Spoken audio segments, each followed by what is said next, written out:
Chess Diagnostic. Hello everybody, welcome to Chess Diagnostic. This is Andrew, and we are on day 22 of 28 Days to Better Chess Tactics. Today we're going to look at interference, and this is actually one of my most favorite tactical motifs because there's just so many crazily beautiful moves that you can see in this tactic.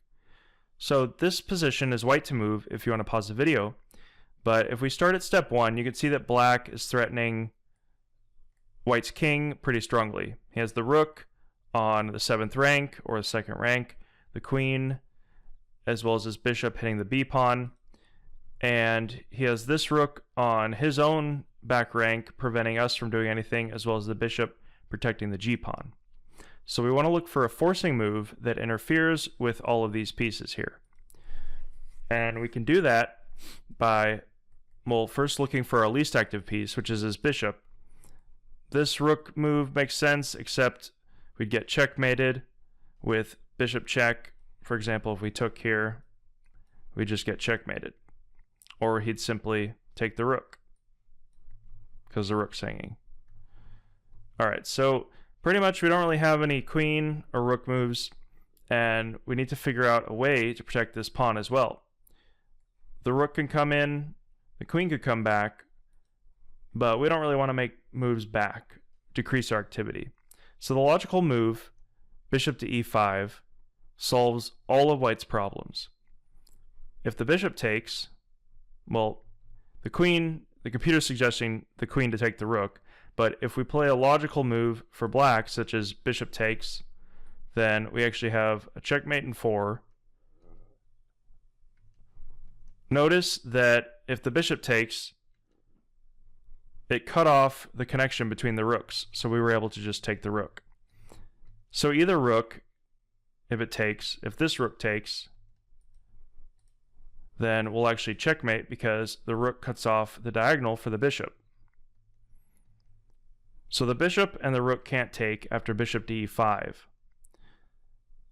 So if the queen takes the rook, we'll actually be up a queen for a rook, which is easily winning, as well as a pawn here. Now, what if bishop takes on b2? Then we'll just simply take with the bishop, and then he'll have to sacrifice anyway his queen, because we're threatening checkmate here. If he brings the rook over, for example, rook here, then we just take with the bishop. Either he takes and we checkmate, or if he moves his king, we just checkmate on g6. So this is definitely a very interesting tactic. You can get many crazy moves like bishop to e5. Alright, so we're going to move on to position 2. In position 2, it's white to move, and you can pause the video now. So in this position, you can see that white is on the attack of black's king, but he's sacrificed a piece, and there's really no direct threats, because if we take here, the queen can just take. So we need to figure out a way to make a forcing move to get checkmate or to win a lot of material.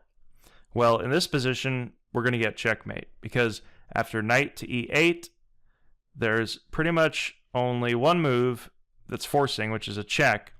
But if the bishop takes, then we'll just checkmate on g7. If the queen takes, we'll just checkmate on g7.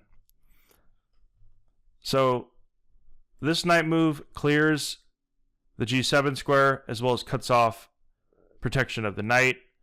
Now, the knight can't move, because if the knight moves, well, we'll just play bishop to g7 checkmate. If the bishop takes, then actually you have to see that we'll sacrifice our queen, and then because this knight is covering the g7 square, we just checkmated black. So the strongest line after knight to e8 is actually, so knight to e8, and then black will play bishop to e3 check. We don't even need to take the bishop, because even if the bishop takes ours after our king moves, we'll still play the forcing checkmate. So if we go back to the beginning of this position, you can see that you're not really going to recognize any of these tactical motifs we talked about. What you're doing is following a four-step thought process, or any thought process you choose, or even just, if you don't use a thought process, just forcing moves. Just looking for checks, captures, and threats, even if you don't know the pattern, will help you find it. So here, you can see that the rook and the queen are very active. We're on an attack. Our bishop's threatened, but it's as active as it can possibly be. And the only other move we have is a knight move. So you'd pretty much just look for knight moves, and eventually you'd find knight to e8, and it makes logical sense, so you just play it. Alright, moving on to position 3. Position 3 is white to move, and you can pause the video now. So this position is very interesting because you're going to have to recognize a pattern that we analyzed in the checkmates lesson. I think that was 11 or 12. And if you don't recognize it, you're not really going to find the interference move. So with white to move, of course, you can play knight to c7 and fork the queen and the rook, but you want to look for the strongest move possible. Now, the first step of good chess tactics is looking for forcing moves, but beyond that, you want to look for the strongest forcing moves, because when there's a choice, sometimes it's hard to determine what to do. So in this position, you can see that if we check here, the king moves. The queen takes, and you should recognize that you'll get checkmate. But the problem is, the queen can move over. And so from this idea, we play rook to b6. Now the idea is that if the pawn takes, well, the bishop will take, but if the pawn takes, then we get the ideal position where the pawn is interfering with the queen moving over. So after that, we sacrifice our own queen, and we get this checkmating pattern with the knight covering these two squares and the rook delivering checkmate. So he can take with the queen, but of course we just take back. If he takes the knight, then we just take the queen, and we end up winning anyway. So again, this position is based on the checkmating pattern that we analyzed previously.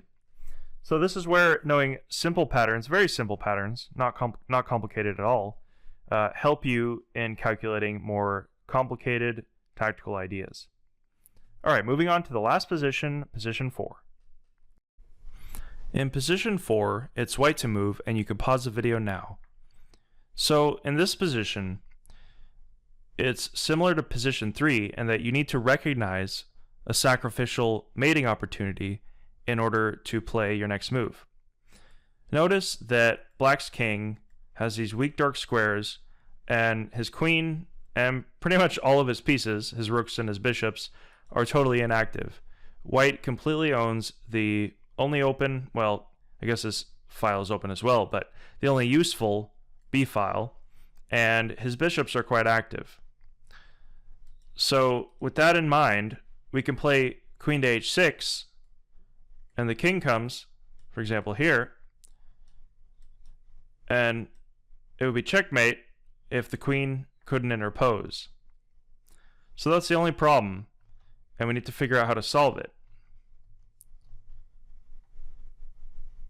So an idea is bringing one of these rooks in, and I guess it really doesn't matter which rook, but if you bring your rook up and the queen takes, we'll just take with the other rook.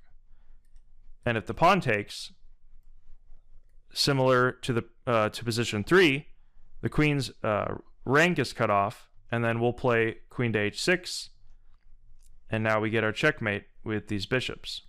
Notice that this pawn's cutting off the square, and the bishop's cutting off h6.